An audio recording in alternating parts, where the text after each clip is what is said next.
에 걸쳐서는 갈라디아 교인들에게 바울 자기 자신이 직접적으로 그것을 어떻게 그러니까 예수 그리스도를 만나고 어떻게 변화했는지 그것에 대해서 자기의 삶, 그러니까 갈라디아 교인들의 삶과 그들의 생활 가운데서 어떻게 해야 하는지, 어떻게 지켜야 하는지, 어떻게 변해야 하는지, 그리고 그리스도인들은 예수 그리스도로 인하여서 합하게 된 연합한 자들은 어떻게 변하게 되는지에 대해서 이야기하고 있습니다. 갈라디아 교인들에게 1장, 2장, 3장, 4장, 5장, 6장 이렇게 세 부분에 걸쳐서 세 가지 이야기로 하고 있었죠. 뭐 교리로 혹은 뭐 체험적인 것으로. 그런데 이제 5장 오늘 함께 읽은 부분 말씀 19절부터의 말씀에서는 조금은 우리의 삶의 직접적인 부분에 대해서 이야기를 하고 있어요. 그것이 이제 육체의 일이라고 이야기하면서 시작하고 있죠. 우리 함께 읽은 본문에서는. 그런데 육체의 일을 나열을 할 때, 이야기를 할 때 우리가 함께 읽은 본문에서 보면 육체의 일은 분명하니 쭉 나열을 하고 그리고 나서 그와 같은 것들이다라고 이야기를 하고 있어요. 어떤 표현이냐면 여러 가지 것들이다라고 이야기를 하는 거예요. 하나만 가지고 이야기를 하는 것이 아니라 여러 가지의 것들, 육체의 일들은 여러 가지가 많다라고 이야기를 하는 거예요. 설명 나열했던 것처럼 뭐 음행하는 것, 우상숭배, 주술과 원수 맺는 것, 분쟁, 뭐 호색, 투기, 술취함, 방탕함 그러한 것들이다라고 하면서 여러 가지 것들 복수의 표현으로 문법적으로는 복수로 설명을 하고 있다라는 거예요. 근데 바울이 이것들을 이야기를 할 때 뭐라고 이야기하냐면 경계하노니 그러한 것들을 행하면 그러한 것들을 통해서는 하나님 나라를 유업으로 받지 못한다라고 그렇게 이야기를 하고 있습니다. 자, 이러한 육체의 일들, 나열되어진 것들을 보면 우리의 삶 가운데서 우리가 행하는 것들을 이야기를 하고 있어요. 우리가 흔히 하고 있는 것들을 이야기를 하고 있단 말입니다. 우리의 삶 속에서 내가 그리스도를 만나기 이전에 한 번 정도, 두 번 정도 혹은 죄송한 이야기지만 여전히 지금도 그렇게 행하고 있는 분들이 있다라는 거예요. 그것에 대해서 육체의 일이라고 육체의 일들이라고 이야기하면서 바울은 우리의 삶 속에서 행하는 것들 그러한 행위들을 이야기하고 있어요. 그런데 이 이야기를 하는 이유는 바울은 선한 행위로 육체의 일들을 나열을 하면서 선한 행위로도 구원을 얻을 수 있는 사람이 없다라는 걸 강조하고 있다라는 것입니다. 육체의 일들을 바울은 이렇게 이야기했지만 조금 존 스토트 목사님이라고 설교하게 목사님 한 분 계신데요. 그분은 이것을 뭐 여러 가지로 나눈 것이 아니라 뭐 조금은 이렇게 육체의 일들에 대해서 구분을 조금 지어놨어요. 우리가 쉽게 범하고 쉽게 행하는 것들, 우리가 그것을 자꾸 망각하고 있는 그런 범죄들을 좀 나누어 놓았어요. 그런데 먼저 우리가 좀 생각해 볼 것이 요즘 시대에, 요즘 세대에 너무나도 이것을 쉽게 생각하고 있고 너무 쉽게 범하고 있고 혹은 그렇게 어렵거나 혹은 두렵거나 아니면 우리가 그것을 자연스럽게 받아들이고 있는 것 중에 하나가 음행에 대한 거예요. 왜 그러냐면 음행한다라고 하는 것을 우리가 뭐 이렇게 간음을 하거나 간통을 하거나 뭐 그러한 것들로만 범죄에 생각하고 있는데 그렇지가 않다라는 거예요.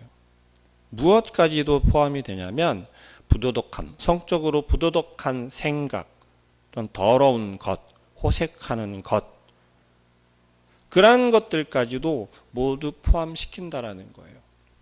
성경에서는 정상적인 부부 관계를 떠난 그 모든 성적인 관계를 음행이라고 정의하고 있어요.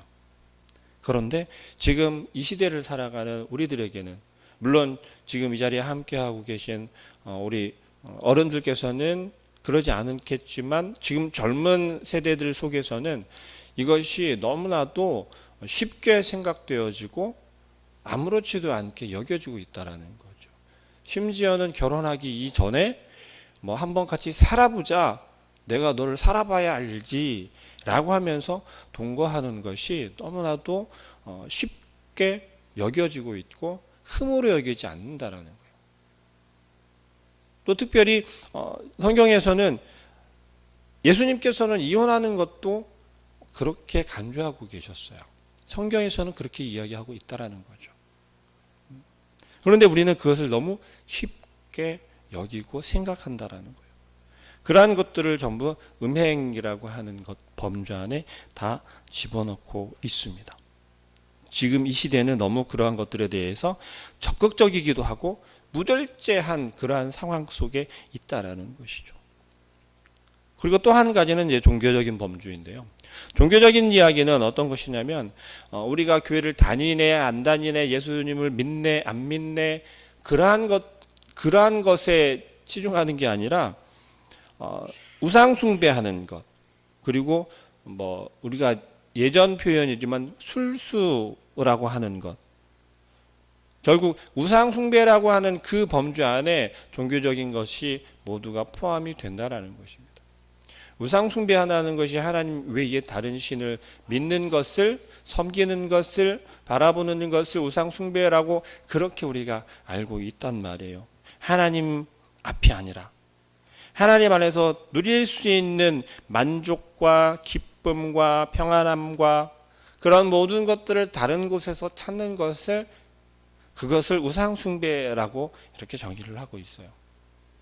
그러면 우리가 단지 교회에 나오지 않고 뭐 예를 들어 절에 가 있는 것, 아니면은 뭐 다른 그 어딘가에 가 있는 것을 이야기를 하는, 그렇게 생각하는 우리들이 있단 말이에요. 그런데 그것이 아니라는 거예요. 우리가 가장 편한 시간, 그때가 어느 시간인가요? 흔히 우리가 쉬는 시간이라고 하는, 휴식 시간이라고 하는, 직장에서 퇴근을 하고 혹은 내가 가정일을 다 마친 후에, 그리고 나서 우리에게 주어지는 정말 자유시간이라고 하는, 나에게 주어지는 자유시간이라고 하는 그 시간에 우리가 무엇을 생각하고 무엇을 하고 있는지를 한번 되돌아보시길 바랍니다. 그때에 우리가 하나님을 찾지 않고 하나님으로 인해서 무언가를 고민하지 않고 하나님으로 인해서 우리가 그 자유를 누리고 또 하나님으로 인해서 평안함을 누리고 안식을 누리지 않는다면, 그 다른 것에서 우리가 그러한 기쁨과 안식과 평안을 누린다면 그것조차 우상 숭배라고 이야기를 한다라는 거예요. 결국 하나님 안에서 우리가 살아가고 하나님 안에서 행하고 그러한 모든 것들 외의 것들은 우상 숭배의 범주 가운데 들어간다라고 그렇게 이야기하고 있다라는 거예요. 조금 너무 범주가 넓지 않습니까? 크지 않습니까?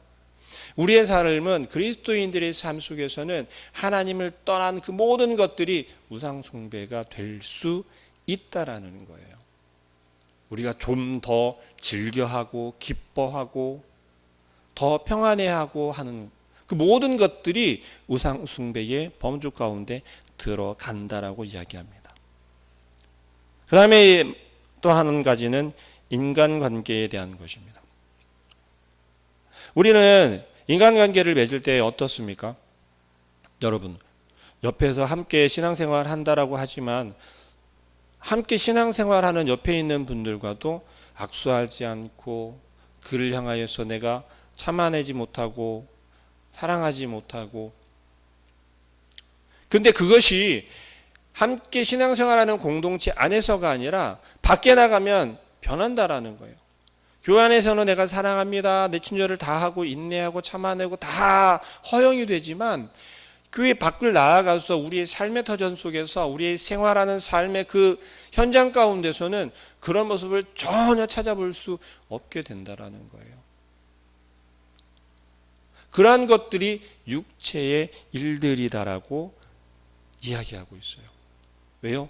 그 속에서는 서로 간에 분쟁을 일으키고 서로 미워하게 만들고 서로 욕심을 내게 만들며 그러한 일들을 교회 안에서는 교회 공동체 안에 들어와서는 전혀 나타나지 아니하고 내가 참아내고 내가 그것을 화해시키고 내가 그것을 다시금 좋게 만드는 그러한 역할을 하다가도 세상으로 나아가면 우리의 삶의 환경 속에 나아가면 전혀 반대되는 그러한 모습, 그러한 일들이 육체의 일이라고 정의한다라는 것입니다. 그 다음에 우리가 흔히 좀 생각하는 그런 것, 음주에 대한 거예요. 여러분, 음주에 대한 걸 우리는 좀 쉽게 여기지 않습니까? 우리가 조금 착각하고 오해하는 것이 뭐냐면 성경에서 술을 마시고 하는 것은 그것은 그때 당시 이 성경이 쓰여지고 이 시대에 그 시대에 문화였고 그것이 어떤 제의 속에 들어가 있었던 거예요. 그런데 그리스도인이 되면서부터 그것에 참여하지 아니하고 함께하지 않고 절제해야 되는데 그렇게 하지 못했던 거예요. 근데 그것을 여전히 지금까지도 가지고 오면서 괜찮다라고 이야기하는 사람들이 있다는 거예요. 근데 그것을 육체의 일들 속에 포함시키고 있어요. 왜 취하지 말라고 할까요? 취하지 말라고 한 이유는 다른 것이 아니라 실수하기 때문에 그래요. 실수할 수밖에 없기 때문에 그렇다라는 거예요. 여러분, 맨정신에도 우리 사람은요, 인간은요, 실수할 수밖에 없어요. 왜냐하면 완벽하지 못하기 때문에 그래요. 그런데도 불구하고 어떻게 됩니까? 나의 생각과 나의 정신을 어떻게 하는 흐트러뜨리게 되는 거예요. 그러면서 그렇게 이야기하죠. 괜찮다고, 나는 내가 이길 수 있다라고 이야기합니다. 천만에요. 그렇지 못한다라는 거예요. 육체의 일들은 그러한다라는 것입니다. 그럼 이어서 이야기하는 게 뭐예요? 바로 이제 성령의 일, 성령의 열매에 대해서 바로 이야기하고 있습니다. 여러분, 성령의 열매가 여기 몇 가지가 나열되어 있죠? 9가지가 나열되어 있어요. 그런데 육체의 일들을 이야기할 때는 어떻게 이야기했냐면 육체의 일들이라고 이야기를 하면서 복수로 이야기를 했다고 그랬잖아요. 여러 가지로. 그런데 정말 재미있는 건 오직 성령의 열매는 이라고 이야기하고 있어요. 무슨 이야기냐면 성령의 열매를 이야기할 때 우리는 9가지를 이야기를 해요. 그러면서 이 한 가지를 우리가 다 맺어야 된다고 이야기를 합니다. 근데 성령의 열매는 몇 가지일까요? 바울이 이야기를 하는 이 성령의 열매는요, 하나예요. 하나. 성령의 열매라고 하는 그 하나예요. 그냥 이렇게 쉽게 생각해 보시면 될 것 같습니다. 포도송이가 하나인가요? 2개인가요? 우리가 포도를 이야기할 때 포도 하나 먹어야지 그러면 포도 한 송이 그 달린 하나를 알갱이 하나를 먹겠다라고 이야기합니까? 아니면 포도송이 그 한 송이 그 하나를 먹겠다라고 하는 겁니까? 그렇게 생각해 보시면서 조금은 보시면 될 것 같습니다. 그 하나하나 포도송이 한 송이에 달려있는 그 알갱이 하나하나 그것이 모여져서 포도송이 한 송이를 만드는 거예요. 사랑의 성령의 열매라고 하는 것은요, 이 9가지가 다 따로따로 되어져 있는 성령의 열매, 사랑이라는 성령의 열매, 그렇게 우리가 이야기를 하고 있다라는 거죠. 틀린 건 아니지만 바울이 지금 이야기를 하고 있는 것은 성령의 열매는 하나라는 거예요. 성령의 열매라고 하는. 그 성령의 열매는 이런 거예요. 사랑과 희락과 화평과 오래 참음과 자비와 양선과 충성과 온유와 절제가 한 송이를 성령의 열매를 이룬다라는 거예요. 바울의 이야기로는 그 중에 하나라도 빠지면 성령의 열매가 아니라는 겁니다. 그 중에 어떤 하나라도 빠지게 된다면 그렇다면 성령의 열매를 맺었다고 볼 수 없다라는 거예요. 그리고 성령의 그 열매를 맺을 수 있는 건 누가 그렇게 맺을 수 있다라는 거예요? 성령으로 하나 된. 그러한 우리는 다시 말하면 그리스도와 연합한 자는, 그리스도를 믿는 자는, 우리 신자들은 성령의 열매를 맺어야 한다라는 겁니다. 그래야 육체의 일들과 구별되고 그 육체의 일들을 따라가지 않게 된다라는 거예요. 갈라디아 교인들에게는 무엇보다 중요한 이야기였어요. 예수 그리스도를 그들에게 전하여 주었고, 예수 그리스도가 행한 일들을 갈라디아 교인들에게 가르쳐 주었고, 그것을 통하여서 예수 그리스도로 인해서 구원받고 하나님의 나라를 위협으로 이을 아들이 되었고, 양자가 되었고, 주인이 되었단 말이에요. 그런 그들이 지금 거짓 교훈들의, 거짓 교사들에 의해서 흔들리고 있는 것, 그들에게 찾아온 것이 다시금 육체의 일을 쫓아가게 만들고 있고, 성령의 열매를 맺어야 하는 것을 그들이 몰랐던 것이 아닌데 성령 받은 그들이 변하고 있었다라는 거예요. 흔들리고 있었다라는 거예요. 여전히 헤매고 있었다라는 거예요. 다시금 예전의 모습으로 되돌아가려고 하고 있었다라는 거예요. 그것을 바라보는 바울의 마음은 25절 말씀에 이렇게 이야기합니다. 만일 우리가 성령으로 살면 또한 성령으로 행할지니 라면서, 너희는 이미 성령 받은 자라는 거예요. 우리는, 저와 여러분은 이미 성령 받은 자이기 때문에 어떻게 살아야 한다고요? 성령으로 행해야 한다라는 겁니다. 육체의 일을 생각하지 아니하고 성령의 열매를 맺으며 살아야 하는 게 당연하다라는 거예요. 그렇게 살 수 있다라는 겁니다. 그렇게 살아야 한다라는 거예요. 오늘도 한 주간을 시작하는 우리의 모습 속에서 육체의 일들을 생각하며 그것을 따라가려고 하는 것이 아니라, 그것을 생각하며 따라가는 것이 아니라, 어떻게 하면 내가 성령의 열매를 맺을 수 있을까?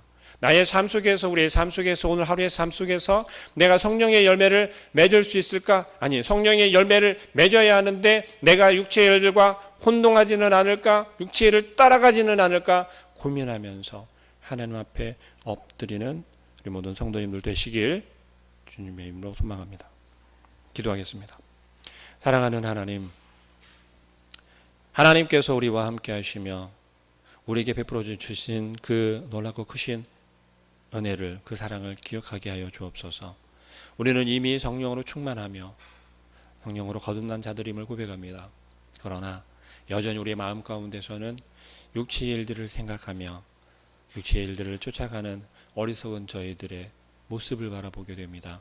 주님, 우리가 우리의 마음 가운데 있는 성령님으로 인하여서 내가 더 이상 육체의 것을 따라가는 것이 아니라, 육체의 것을 바라보는 것이 아니라, 육체의 열매를 맺는 것이 아니라 오직 성령의 열매를 맺는 온전한 주의 백성 자녀 되게 하여 주옵소서. 오늘 하루도, 이 한 주간도 주님께서 함께 하시며 인도하실 것을 믿사오니 오직 주님의 그 선한 길로 인도하여 주시고, 우리를 넘어뜨리려는 그런 세상의 유혹들 속에 담대히 맞설 수 있도록 주님께서 우리를 주장하여 주옵소서. 예수 그리스도의 이름으로 기도합니다. 아멘.